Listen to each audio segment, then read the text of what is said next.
हम देखेंगे कि किस प्रकार एक हरा भरा देश जहां पर दूध की नदियां बहती हैं, जहां पर फलदायी वृक्ष इतने ज्यादा हैं कि वहां पर खाने की कोई कमी नहीं है, जिस देश में मधु बहुतायत से है वो देश भी कभी कभी श्रापित हो जाता है। हालेलुया।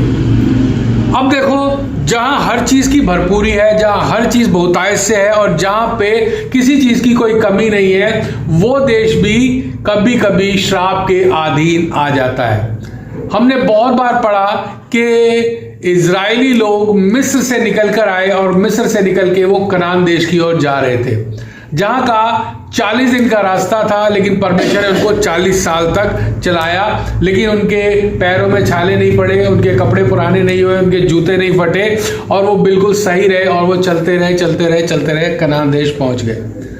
किसी ने कभी ये सोचा कि कनान देश जब इतना अच्छा था, इतना सुंदर था, वहां पे हर चीज की बहुतायत थी, अनाज बहुत था, दूध की नदियां बहती थी, मक्खन, मधु, हरे भरे पेड़ वृक्ष, किसी चीज की कोई कमी नहीं थी, तो परमेश्वर ने ऐसी जगह, जिस जगह कोई कमी नहीं है, वो इजराइलियों को दी, लेकिन इजराइली उसको संभाल कर रख नहीं पाए और उनमें आपस में ही बहुत सारी प्रॉब्लम्स हो गई, जिसके कारण बाद में वो जगह भी उनसे ले ली गई। हम यह जानते हैं कि कनान देश बहुत सुंदर था, लेकिन क्या हम ये जानते हैं कि कनान देश एक व्यक्ति के कारण श्रापित हो गया था। हालेलुया। एक व्यक्ति के कारण कनान देश ऐसा श्रापित हो गया था कि वहां पर परमेश्वर को पूरी तरह प्रजा को अल्टा पल्टा करना पड़ गया। हालेलुया। तो ये कैसे हुआ, क्यों हुआ? आज ये बहुत अच्छा वचन था, लेकिन आज लोग नहीं आए, और जितने लोग हैं उसके लिए हम धन्यवाद देते हैं कि इस वचन को जब हम सीखेंगे तब हमको पता लगेगा कि एक छोटी सी गलती इंसान की आने वाली पुश्तों को भी खराब कैसे कर देती है। हालेलुया। एक छोटी सी भूल, एक छोटी से जानबूझकर किया गया पाप किस तरह आने वाली नस्लों को खराब और खराब करते जाता है। हालेलुया। इसके लिए हम पढ़ेंगे इफिसियों की पत्री, उसका 5 अध्याय और उसका 18वां वचन। दाखरस से मतवाले न बनो, क्योंकि इससे लुचपन होता है, पर आत्मा से परिपूर्ण होते जाओ। हालेलुया। बाइबल क्या कहती है? दाख मधु से मतवाले मत बनो। हालेलुया। मतलब बाइबल क्या कहती है? शराब पी के झूम बराबर झूम शराबी, झूम बराबर झूम शराबी नहीं करना है। अक्सर देखा गया है कि शराब पी के लोग मतवाले हो जाते हैं, नाले में गिरे पड़े होते हैं, सूट पहन पहन के उल्टियां कर रहे होते हैं और वो व्यभिचार भी कर देते हैं, क्योंकि शराब पीने के बाद सबसे बड़ी आदत इंसान में होती है, वो व्यभिचार करने के लिए भागता है और वो वहां पे फिर व्यभिचार भी करता है। शराब पीने के बाद इंसान अपना शुद्ध बुद्ध खो बैठता है। इसलिए बाइबल कहती है कि दाख मधु से मतवाले मत हो। हालेलुया। ये बाइबल शराब पीने के लिए मना नहीं करती, कहीं नहीं लिखा कि तुम शराब मत पियो, लेकिन ये बात है कि एक जिस प्रकार बाइबल कहती है कि तुम अगर बीमार हो तो तुम अल्कोहल थोड़ा ले सकते हो जिससे कि तुम्हारा पेट ठीक हो जाए, लेकिन तुम ये नहीं कि बोतल खोल के हर रोज बैठ जाओ और जब तक बोतल खत्म ना हो, उसको फिनिश ना करो, तब तक तुम्हारे पेट में शांति ना पड़े। ऐसा बाइबल कभी नहीं कहती, क्योंकि जो लोग बोतल खोल के एक बार बैठ जाते हैं और जब तक बोतल खत्म नहीं होती तब तक वो पीते रहते हैं, तो उनके जीवन में बहुत सी समस्याएं आ जाती है। उनके जीवन में उनका शरीर खराब हो जाता है, उनके परिवार में लड़ाई झगड़े हो जाते हैं। शराब पीने के बाद इंसान व्यभिचार करता है, शराब पीने के बाद दूसरी बुराइयां इंसान के अंदर आती है। तो बाइबल इसलिए साफ साफ कहती है कि शराब पीकर मतवाले मत हो। हालेलुया। अब बाइबल में 2 उदाहरण जो परमेश्वर ने हमें दिए, उन उदाहरणों से हमें पता लगता है कि अगर शराब पीकर हम लुचपन करें, मतवाले हो जाएं, तो हमारा जीवन भी संकट में पड़ सकता है, हमारी जिंदगी भी जा सकती है, हम मर भी सकते हैं। हालेलुया। इसके लिए हम निकालेंगे पहला राजा 433 पेज पे, पहला राजा 1 किंग 16 अध्याय और उसका 8, 9 और 10 पढ़ेंगे। 433 पेज पे। यहूदा के राजा आसा के 26वें वर्ष में बाशा का पुत्र एला तिर्सा में इस्राएल पर राज्य करने लगा और 2 वर्ष तक राज्य करता रहा। जब वह तिर्सा में अरसा नामक भंडारी के घर में, जो उसके तिर्सा वाले भवन का प्रधान था, पीकर मतवाला हो गया था, तब उसे जिमरी नामक एक कर्मचारी ने, जो उसके आधे रथों का प्रधान था, राजद्रोह की गोष्ठी की और भीतर जाकर उसको मार डाला और उसके स्थान पर राजा बन गया और यहूदा के राजा आसा के 27वें वर्ष में हुआ। हालेलुया। अब यहाँ देखो कितना बड़ा काम हुआ है। एक राजा है, राजा कोई छोटा मोटा चीज तो होती नहीं, बड़े देश का राजा बड़ा होता है, लेकिन कभी कभी राजा भी ऐसे नालायक काम कर देता है जिससे कि प्रजा पर गलत प्रभाव पड़ता है और उस नालायकी के कारण उसके प्राण भी जा सकते हैं। हालेलुया। अब यहाँ पर यहूदा का एक राजा है, वो राजा क्या करा, किसी के घर गया और घर जाके जैसे उसने पार्टी की तो वहां जाके उसने शराब पी और मस्त हो गया। अब राजा ऐसा कर रहा है, शराब पी के मतवाला हो रहा है, तो वहां पे ये देखिए कि एक राजा को कौन मार रहा है, एक रथ चलाने वाला इंसान, रथ चलाने वाला जो प्रधान होता है, जिसको रखा जाता है पुराने जमाने पे कि भाई तू घोड़ों की रखवाली कर, तू रथों की रखवाली कर, तो वो इंसान कोई बहुत ऊंचे पद पे नहीं होता, नॉर्मल व्यक्ति होता है घोड़ों की सफाई करने वाला। जैसे आज हम ड्राइवर को देखते हैं, कार की सफाई करता है, ड्राइवर कार चलाता है, तो ड्राइवर को लोग ज्यादा ऊंचा पद नहीं समझते, चाहे वो मर्सिडीज चला रहा हो, चाहे वो छोटी कार चला रहा हो, उसको लोग ड्राइवर ही बोलते हैं, तुच्छ ही समझते हैं। तो यहाँ पर एक जो व्यक्ति था जो घोड़ों की रखवाली करता था, उसने देखा कि मेरा राजा तो पी के मतवाला हो गया। हालेलुया। मेरा राजा पी के लुढ़क पुढ़क हो रहा है। उसने आओ देखा ना ताव तलवार निकाली और राजा का कत्ल ही कर दिया और खुद राजा बन गया। कितनी शर्म की बात है। मतलब एक घोड़ा चराने वाला व्यक्ति अपने राजा का कत्ल कर रहा है और उसकी जगह पर राजा बन रहा है। हालेलुया। इसलिए बाइबल कहती है कि तू पीकर मतवाला ना हो। अगर ये राजा पीकर मतवाला नहीं होता तो वो जो टांगे वाला था उसकी हिम्मत नहीं थी कि राजा के सामने खड़ा भी हो जाए।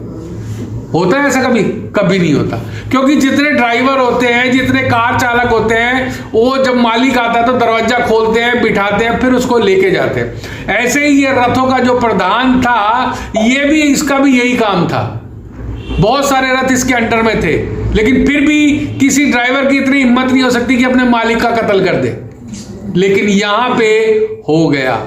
एक छोटे व्यक्ति ने महाराज को मार डाला, कत्ल कर दिया और उसकी जगह पर राजा बनकर बैठ गया। हालेलुया। ये कितना बड़ा घोर पाप यहां पे हुआ कि इंसान थोड़ी सी शराब के लालच में, थोड़े से नशे के लालच में उसने अपना जीवन ही त्याग दिया, उसने अपना राज एक घोड़े वाले के हाथ में जाने दिया। हालेलुया।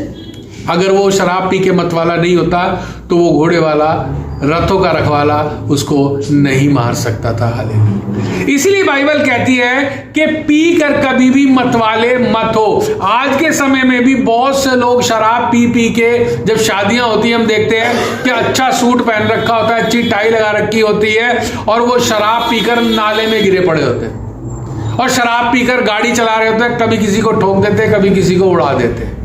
तो ये क्या है? मतवालापन है, जो बाइबल हमेशा मना करती है कि शराब पीकर मतवाले नहीं होना है। हालेलुया। क्योंकि शराब पीकर मतवाला होने का मतलब है कि अपनी खुद की जिंदगी को खतरे में डाल लेना। हालेलुया। अपने खुद के जीवन को दूसरे के हाथ में दे देना। हालेलुया। अपने खुद के जीवन को संकट में डाल देना। हालेलुया। अब यहां पर इतना बड़ा संकट इसके ऊपर आ गया, इसने राजा ने सोचा नहीं होगा कि भाई मैं तो शराब पीकर मतवाला हो रहा हूं, मेरा रथ चलाने वाला मुझे मार देगा। हालेलुया। और यहां पे ऐसा हो गया और वो मर गया, उसकी जगह रथ चलाने वाला राजा बन के बैठ गया। हालेलुया। कितना घोर अनर्थ की बात है। अब हम एक दूसरा वचन लेते हैं जिससे हमें पता लगेगा कि शराब पीने के बाद एक देश किस प्रकार गुलामी में चला जाता है, एक देश किस प्रकार श्रापित हो जाता है। हालेलुया। इसके लिए हम निकालेंगे उत्पत्ति अध्याय 9। शुरू में है, ये जो मैं लिखवा रहा हूं वचन, ये सब अंडरलाइन करना, ये बहुत काम आएंगे आपके। उत्पत्ति अध्याय 9 11 नंबर पेज पे, उसका 20, 21, 22 से पढ़ना शुरू करेंगे। नूह किसानी करने लगा, उसने दाख की बारी लगाई और वह दाख मधु पीकर मतवाला हुआ और अपने तंबू के भीतर नंगा हो गया। हालेलुया। अब यहाँ पे हम बात कर लेते हैं नूह की। नूह को सब लोग जानते हैं। नूह ने जहाज बनाया था लकड़ी का, परमेश्वर ने उससे कहा था भाई लकड़ी का जहाज बना, है ना, और वो पूरे का पूरा परिवार लेके, जानवरों को लेकर आ गया था, बच गया था। बाकी परमेश्वर ने पूरी सृष्टि वाइप ऑफ कर दी थी, पूरी की पूरी साफ कर दी थी, है ना। आकाश के झरोखे खुल गए थे, धरती में से झरने फूट पड़े थे, पूरी दुनिया नष्ट हो गई थी, लेकिन नूह और उसका परिवार बच गया था। हालेलुया। ये कितना आशीषित व्यक्ति है ना।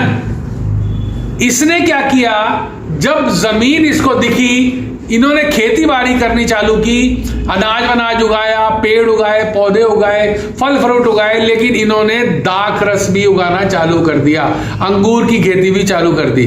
अंगूर से बहुत सारी चीजें बनती हैं, रस भी बनता है, शराब भी बनती है, वाइन भी बनती है, बहुत सारी चीजें बनती है। तो इसने क्या किया, दाख की बारी लगा ली, मतलब अंगूरों की इसने खेती करनी शुरू कर दी। अब जब अंगूरों की खेती इंसान करता है तो वो सोचता है कि भाई इसको कहां बेचूं, है ना। कोई भी चीज हम बनाते हैं तो उसको बेचना तो है ही, घर तो रख नहीं सकते। तो उस वक्त इतनी वहां पे पॉपुलेशन नहीं, दाख की बारी लगा ली। हालेलुया। और दाख की जब बारी लगाई तो उसने सबसे बड़ा काम क्या किया कि चलो पहले शराब ही बनाते हैं, शराब ही बनाते हैं, और कोई काम नहीं करते। अंगूर बंदा खा भी सकता है, रस भी बना सकता है ना, अंगूर और किसी काम में भी ले सकता है। लेकिन इसके दिमाग में क्या आया कि चलो दाख की बारी बनाई है तो इससे दाख मधु बनाते हैं। हालेलुया। अब इसने शराब बनानी चालू कर दी।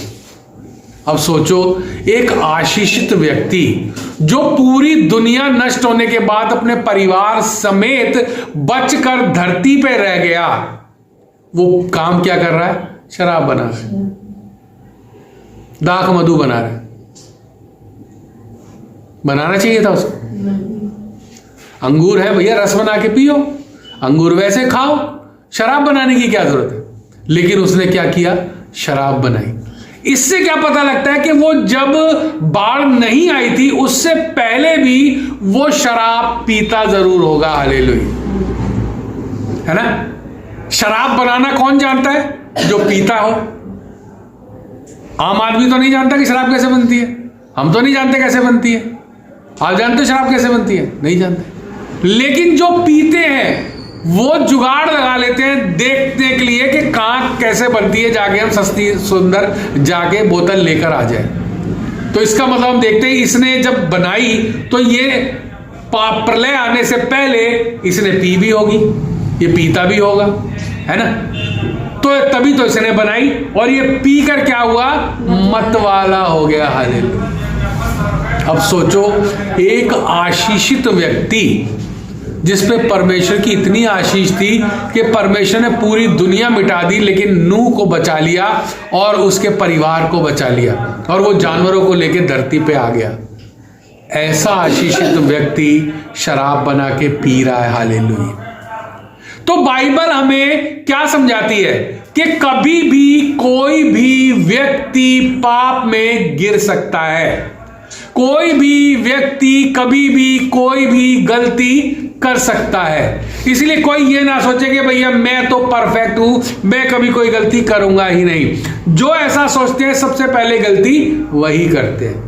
अब ये इतना आशीषित व्यक्ति ये अंगूरों का रस बना के पी लेता, अपने परिवार को पिलाता, लेकिन इसने दाख मधु बनाया और पी कर क्या हुआ, मतवाला हो गया। जैसा कि मैंने भी आपको बताया था ना कि लोग अभी शादियों में जाते हैं सूट साट पहन के, फिर नाले में गिर जाते हैं। इसका भी यही हाल हुआ।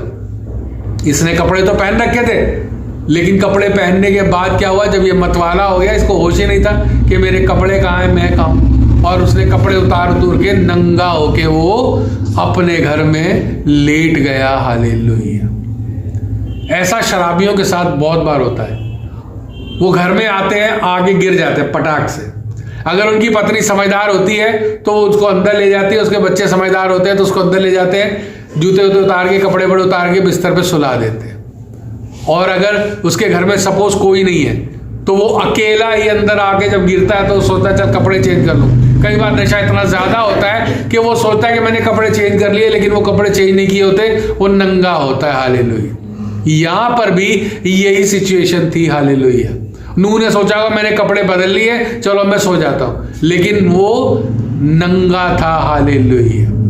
और वो नंगा ही सो गया, क्योंकि शराब पीने के बाद नींद बहुत तेज आती है। हालेलुया। वो जब सो गया, अगला वचन पढ़ो। तब कनान के पिता हाम ने अपने पिता को नंगा देखा और बाहर आकर अपने दोनों भाइयों को बतला दिया। हालेलुया। अब यहाँ पे व्यक्ति है, उसके बच्चे हैं, उसके बेटे हैं, उसने देखा कि भाई मेरा बाप नंगा सो रहा है, और उसने बाहर आके अपने भाइयों को बता दिया। हालेलुया। आगे पढ़ो। तब शेम और येपेत दोनों ने कपड़ा लेकर अपने कंधों पर रखा और पीछे की ओर उल्टा चलकर अपने पिता के नंगे तन को ढांप दिया। हालेलुया। अब यहाँ देखो, एक बेटा ऐसा है, उसने अपने बाप को नंगा देखा और बाहर आके शोर मचा दिया कि भैया पिताजी तो नंगे पड़े हुए हैं। कितने शर्म की बात है। जबकि उसको चाहिए था, अगर ऐसा उसने देख लिया अपने घर में, तो कंबल लाके, चादर लाके, कुछ लाके ढक देता, क्योंकि उसका बाप ही है भाई, शराब पी के मतवाला हो गया तो चलो हो गया तो हो गया, तो मैं उसको ढक तो दूं। लेकिन उसने उसको ढका नहीं, बाहर आके शोर मचा दिया, अपने भाइयों को बता दिया भाई हमारा पिता तो दारू पी के नंगा पड़ा हुआ है। अब वो जो दो भाई थे वो बहुत समझदार थे। उन्होंने क्या किया, चादर ली और अपनी पीठ करके उल्टे पैर गए, और उल्टे पैर चल चल के चादर ऐसे करके अपने पिता के ऊपर ढाल दी। हालेलुया। इसे कहते हैं समझदार औलाद। और वो पहली औलाद क्या थी, दिकम्मी। उसने अपने बाप को नंगा देखा, बाहर आकर शोर मचा दिया, अपने भाइयों को बता दिया। अगर वो चाहता तो चुप रहता, चादर ला के डाल देता, बाप सो जाता।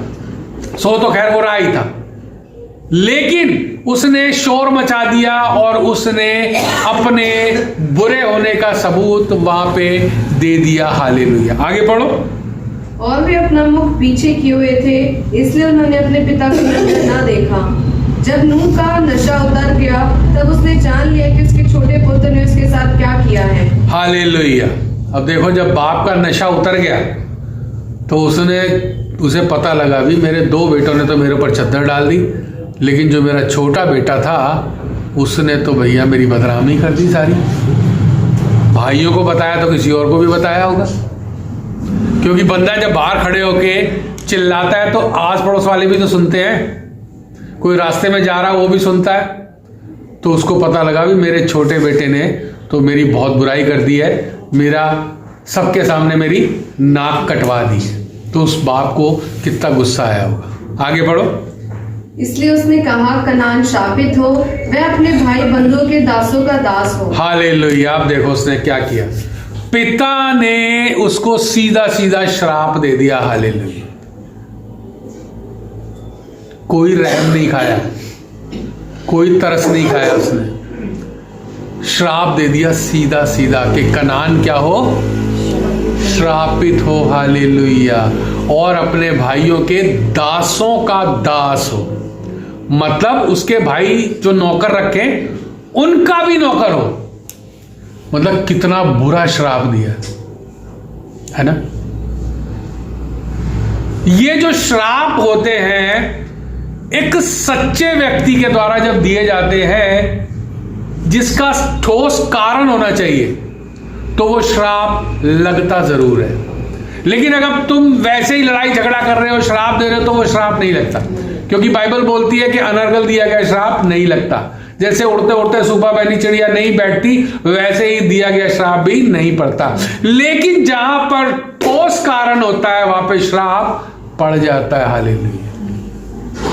अब यहां पे बाप ने क्या बोल दिया कि दासों का भी दास हो, मतलब उसको अपने छोटे बेटे पे इतनी जबरदस्त खुन्नस आई कि उसने इतना बुरा श्राप दे दिया कि नौकर का भी नौकर होगा। यहां से कनान देश श्रापित हो गया। हालेलुया। हम सोचते हैं ना भी कनान देश तो इतना अच्छा था, सब कुछ ठीक था, दूध की नदियां बह रही थी, मधु वहां पे फर्स्ट क्लास था, कोई प्रॉब्लम नहीं थी। लेकिन वो इजराइलियों को देश मिला। तो क्यों मिला? क्योंकि इजराइली वहां पे आके रहे, उनके जो दास थे उनका भी दास होना पड़ा कनान देश को। कितना जबरदस्त श्राप है। हालेलुया।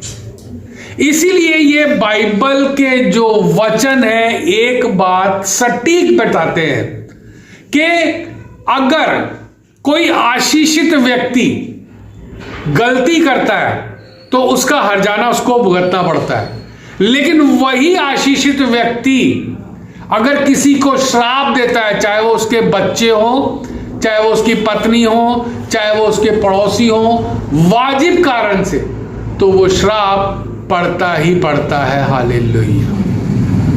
क्योंकि यहां पे नूह जो है वो आशीषित है, क्योंकि पूरी पृथ्वी पे अकेला ही था, वो अपने परिवार के साथ जहाज में बैठा हुआ।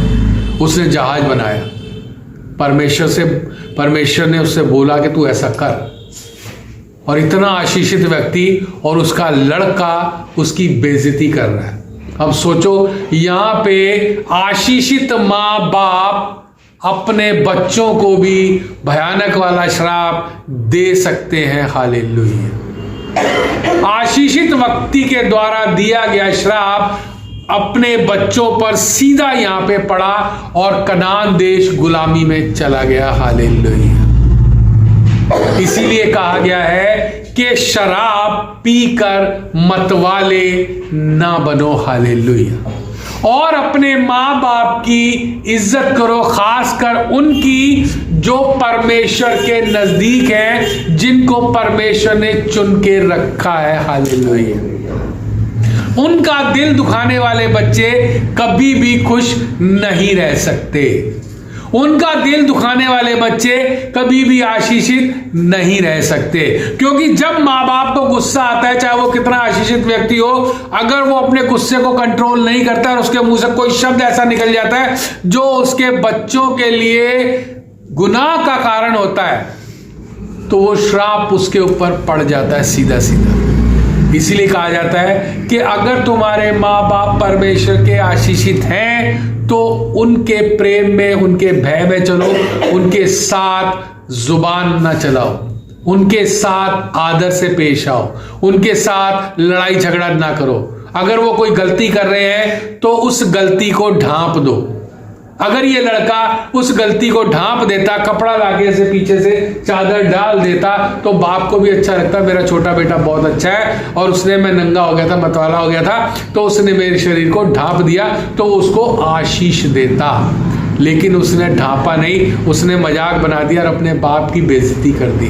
तो उस बाप ने भी सीधा ऐसा तीर चलाया जो पूरे देश को श्रापित कर दिया। उसके आने वाली सारी पुश्तें श्रापित हो गई, सारा देश ही पूरा का पूरा श्राप में चला गया। हालेलुया। क्योंकि कनान देश जो था वो एक व्यक्ति का नाम है, कनान, और वो व्यक्ति से उसकी जो पीढ़ियां चली वो सब उस देश में रहती थी, और वो सारा का सारा देश श्रापित हो गया। हालेलुया। इसीलिए कहा जाता है कि अपने आशीषित माँ बाप का दिल नहीं दुखाना चाहिए, और शराब पीकर मतवाला तो बिल्कुल भी नहीं होना चाहिए।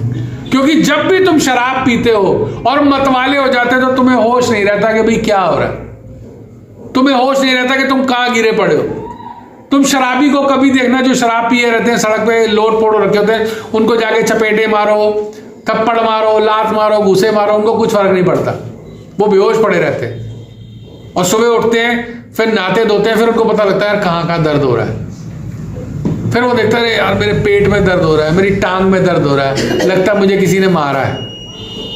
तब उसको पता लगता है, और वो इस गलती को सही करने की बजाय फिर शराब पी लेता जाके कि भाई दर्द हो रहा है, चल थोड़ी सी और पी लेता हूँ, ये दर्द दूर हो जाएगा। हालेलुया। तो ये शराब पीना हमारे जीवन को कलंकित कर देता है। ये शराब पीना हमारे जीवन के रास्ते को बदल देता है। ये शराब पीना हमारे जीवन में श्रापों को ले आता है। ये शराब पीने से घर गृहस्थी बर्बाद हो जाती है। शराब पीने से बच्चे निकम्मे हो जाते हैं। शराब पीने से इंसान का घर उजड़ जाता है। शराब पीने से हमेशा घरों में लड़ाई झगड़े होते रहते हैं। शराब पीने से इंसान व्यभिचार में चला जाता है। शराब पीने से उसकी जिंदगी बर्बाद हो जाती है। हालेलुया। इसीलिए बाइबल बोलती है कि पीकर मतवाला ना हो। हालेलुया। बाइबल शराब पीने के लिए मना नहीं करती, लेकिन किस केस में कहती है? अगर तुम्हारा पेट खराब है तो तुम पी लो। जैसा कि पौलुस ने बोला ना तीतुस से, भविष्य में केवल जल ही का पीने वाला ना रहे, पर अपने पेट के और अपने बार बार बीमार होने के कारण थोड़ा थोड़ा दाख मधु भी काम में लाया कर। हालेलुया। मतलब कभी कभी अगर तुम्हारा पेट खराब है तो तुम दाख मधु दाख रस पी सकते, लेकिन ये नहीं कि रोज ढक्कन खोल के बैठ जाओ, क्योंकि बाइबल में लिखा है। आज बहुत से विश्वासी शराब पीते हैं। वो कहते हैं बाइबल थोड़ी मना करती है हमें शराब पीने से, हम तो पिएंगे। और वो खूब पीते हैं, पेट भर के पीते हैं, सिगरेटें पीते हैं, खूब दारू पीते हैं। वो इस वचन को निकाल के देते हैं कि भाई देखो लिखा हुआ है कभी कभी पिया कर, हम तो कभी कभी पी रहे, लेकिन वो रोज पीते हैं। ये नहीं देखते कि ये किस लिए लिखा है। अगर तेरा पेट खराब है, पौलुस तीतुस उसके लिए लिख रहा है कि अगर तेरा पेट खराब रहता है, इससे हमें पता लगता है कि उसका पेट खराब रहता था चेले का, और पौलुस उसको लिख रहा है कि भाई अगर तेरा पेट बार बार खराब हो जाता है तो कभी कभी दाख रस दाख मधु भी पी लिया कर। हालेलुया। लेकिन लोग आजकल विश्वासी क्या कहते हैं? बाइबल में तो लिखा पीने के लिए, हम तो इसीलिए पी रहे हैं। आप कौन होते हैं मना करने वाले? वो वचन को घुमा देते हैं। हालेलुया। बाइबल बताती है शराब पीने वाला कभी भी धनी नहीं होता। नीति वचन 21 का 17 पढ़ेंगे। नीति वचन 21 का 17। नीति वचन से प्रीति रखता है वह कंगाल हो जाता है, और जो दाख मधु पीने और तेल लगाने से प्रीति रखता है वह धनी नहीं होता। धनी नहीं होता। साफ साफ बाइबल लिख रही है। जो दाख रस पीता है, दाख मधु पीता है, वो कंगाल हो जाता है। आपने देखा होगा बड़े बड़े अमीर लोग शराब पी पी के उल्टे सीधे कागजों पे दस्तखत करके अपनी जायदाद लुटा देते हैं। शराब पी के दूसरी औरतों के पास जाके अपनी जायदाद खत्म करवा देते हैं। इसलिए बाइबल साफ साफ बताती है कि शराब पीने वाला कभी धनी नहीं हो सकता। आज नहीं तो कल, कल नहीं तो परसों, परसों नहीं तो तरसों वो गरीबी के दलदल में जरूर जरूर जरूर घुस जाएगा। हालेलुया। कभी धनी नहीं हो सकता। शराबी की संगति भी नहीं करनी है, बाइबल बताती है। पहला कुरिन्थियों 5 का 11 पढ़ेंगे, 237 पेज पे 237। पहला कुरिन्थियों 5 का 11। पर मेरा कहना यह है कि यदि कोई भाई कहलाकर व्यभिचारी या लोभी या मूर्ति पूजक या गाली देने वाला या पियक्कड़ या अंधेर करने वाला हो तो उसकी संगति मत करना, वरन ऐसे मनुष्य के साथ भी न खाना। हालेलुया। बाइबल साफ साफ बोल रही है कि कोई अगर पियक्कड़ है तो ऐसे से दोस्ती भी ना रखना। अक्सर देखा गया कि एक पियक्कड़ व्यक्ति के साथ अगर तुम दोस्ती रखोगे ना, तो आज नहीं तो कल, कल नहीं तो परसों वो तुम्हें थोड़ी सी चखा ही देगा, थोड़ी सी पिला ही देगा, और जब तुम्हारे मुंह में टेस्ट लग गया तो तुम फिर बोतल ठेके पे खरीदने से देर नहीं लगाओगे। खुद जाओगे ठेके पे और फटाफट बोतल खरीद के लाओगे, कहोगे भैया अब तो मैं खुद अकेला बैठ के पीऊँ। इसीलिए बाइबल कहती है कि ऐसे व्यक्ति की संगति भी नहीं करनी। हालेलुया। शराब पीने से देश बर्बाद हो जाता है। शराब पीने से औलाद खराब हो जाती है। शराब पीने से दुष्ट आत्माएं घर में काम करने लगती हैं। शराब पीने से बच्चे बुरे रास्ते पे चले जाते हैं। शराब पीने से इंसान पूरी तरह खराब हो जाता है। उसके लीवर, किडनी, फेफड़े सब खराब हो जाते हैं। हालेलुया। इसीलिए बाइबल शराब पीने से मना करती है, और खासकर मतवाला होने से मना करती है कि अगर तुम शराब पीकर मतवाले हो गए तो भाई तुम्हें कोई नहीं बचा सकता।